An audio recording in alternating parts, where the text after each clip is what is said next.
You have spent years making yourself easy to deal with. Softening your tone before you speak. Swallowing your first answer and handing people a gentler one instead. Saying yes when your whole body wanted to say no. And somewhere along the way, you started calling that goodness. You might be telling yourself right now, but kindness matters, and it does. You are not wrong about that. Kindness is real. It is one of the few things worth building a life around. But there is a quiet mix-up that ruins people slowly, over decades, without them ever noticing it happening. They mistake kindness for softness. They mistake being agreeable for having substance. They think if they are easy to be around, that automatically makes them worth being around. It does not. Those are two completely different things, and confusing them is one of the most expensive mistakes a person can make with their one life. There is an old idea, older than any of us, that most people never sit with long enough to understand. Real presence, the kind that makes a room settle when you walk into it, the kind nobody has to be told to respect, is not built out of warmth. Warmth helps. But underneath it, something sturdier has to exist first. Call it an inner spine. A place inside you that does not move depending on who is watching. Think of the people you actually respect. Not the ones who were always around, always pleasant, always saying the thing that kept the peace. Think of the ones who left a mark on you. Chances are they had edges. They held a line somewhere. They told you something once that you did not want to hear, and years later you are still grateful they said it. That is not an accident. That is what a spine looks like from the outside. Here is the first shift worth making. Stop performing goodness, and start actually living from it. There is a real difference between someone who is kind because it comes from something steady inside them, and someone who is endlessly pleasant because they are afraid. Afraid of being disliked. Afraid of tension. Afraid of ever being called difficult. A person whose pleasantness depends entirely on whoever is standing in front of them is not free. They are being managed by the room. And people can feel that, even when they cannot explain it. They might enjoy you in the moment. They will not respect you for it. That is only the beginning. Understanding the problem is easy.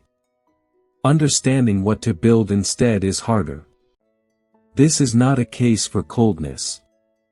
It is not permission to wall yourself off, stop caring, and call that strength. That is not strength, that is just fear wearing a tougher costume. What actually works is something more precise, getting brutally clear on what is worth wanting, and letting go, genuinely letting go, of everything that was never yours to control in the first place. Once you start living that way, something in how you carry yourself changes. You stop needing things from people. And the moment you stop needing things from people, you become the person they are drawn toward, without ever trying to be. I know that sounds backwards. It is. But it holds up, every time you test it. Think of someone you know who simply does not chase your approval. Not rude about it, not cold, just settled. They listen without performing. They say what they think without apologizing for having thought it. They can sit in silence without rushing to fill it. Being near them feels different from being near almost anyone else. It feels like standing next to something solid. That is the second shift. What pushes people away is not your flaws, not your age, not your history. It is your neediness. That quiet, constant signal that you require something from every conversation, agreement, reassurance, applause. That is what drains a room faster than anything else. Build an inner life so rich that the outside world stops having the power to knock you over. Because a person who has actually done that work does not walk into a room wondering whether people will like them. They walk in already whole. And here is what that creates. Space. When you are not reaching for anything, not managing what people think of you, they can finally see you clearly. And if you have done any honest work on yourself at all, what they see is someone worth knowing. The third shift follows naturally. Stop over-explaining yourself. Notice how often you attach a justification to a sentence that was already complete. I can't make it, I have plans, is a full sentence. I can't make it, I have plans, and I've just been so busy lately, I hope that's okay, is someone asking permission to have a life. Say the true thing. Then stop talking. There is a moment many people reach, sometimes quietly, sometimes after something in their life breaks apart, where they realize all that accommodating never made their world richer. It just made it heavier.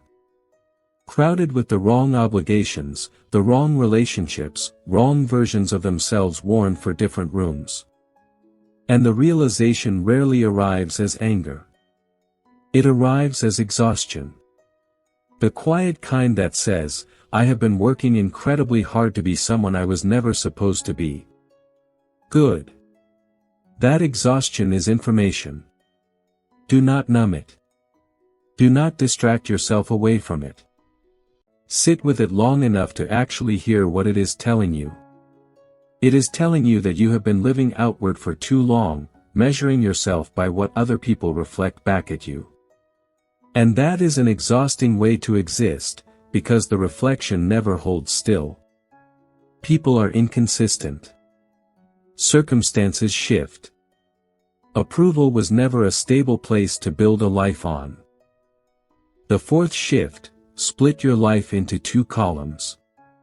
What is actually yours to control, and what never was.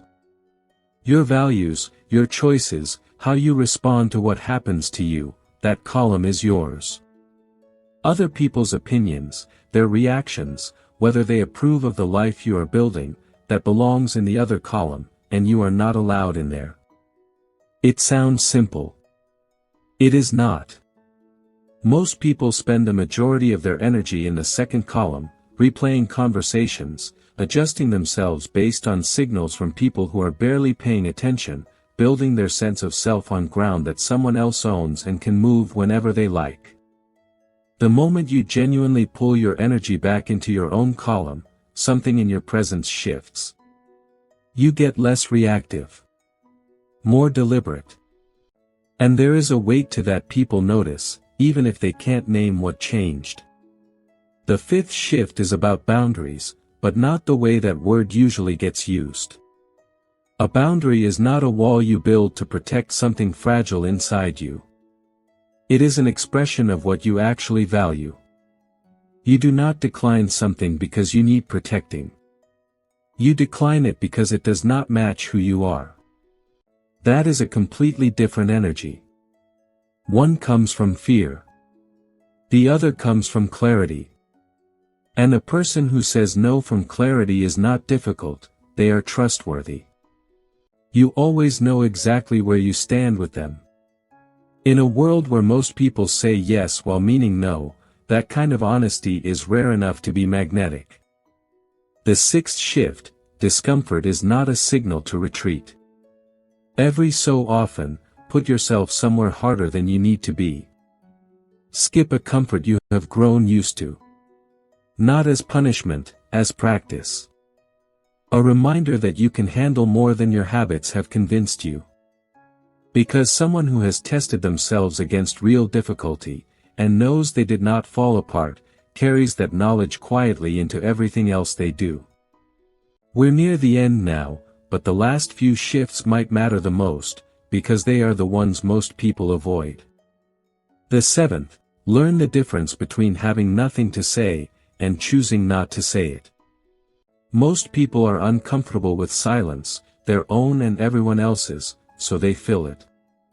They explain, they joke, they soften, they qualify, and in doing so they give away something they never needed to hand over. Step back far enough from a situation and most of what feels urgent to say turns out to be unnecessary. Most of what you feel the need to defend never needed defending in the first place. Chosen silence is not emptiness. It is composure. And composure, in a world this loud, is extraordinarily attractive. The eighth, stop apologizing for your nature. Not your mistakes, own those cleanly, without drama. Your nature. The fact that you need time alone. The fact that you have strong opinions. The fact that you are direct, or quiet, or intense, or particular about how you spend your hours. None of that is a defect that needs managing. That is simply the shape of who you are. The ninth follows from all of it. Invest in your inner life as seriously as you have invested in everything visible. You have spent years building skills, chasing achievements, maintaining relationships, managing responsibilities. When did you last sit still and ask yourself what you actually believe? What matters to you more than anything else? Who you are still becoming? Treat that question daily, not as an occasional exercise, but as maintenance. Every morning, decide who you intend to be that day. Every evening, be honest with yourself about who you actually were. Not to punish yourself. Just to close the gap. And the last one, the one that quietly holds all the others together, the most magnetic thing a person can be is complete. Not perfect. Not finished. Just genuinely engaged in becoming who they're meant to be. Rooted enough to be honest. Secure enough to be kind without needing it returned. Strong enough to be gentle without losing anything of yourself in the process. That might sound like a long road. It is. But you have already been walking it for years, one way or another. The only real question is whether you've been walking in the right direction. So start today. Not with some grand gesture. With one honest choice. One thing you don't apologize for, that happens to be true. One silence you let sit instead of rushing to fill. One decision made from your own values instead of someone else's comfort. That is where it actually begins. And once it starts, it never really stops. If this found you at the right moment, stay a while. Subscribe, and tell me in the comments which of these hit you the hardest.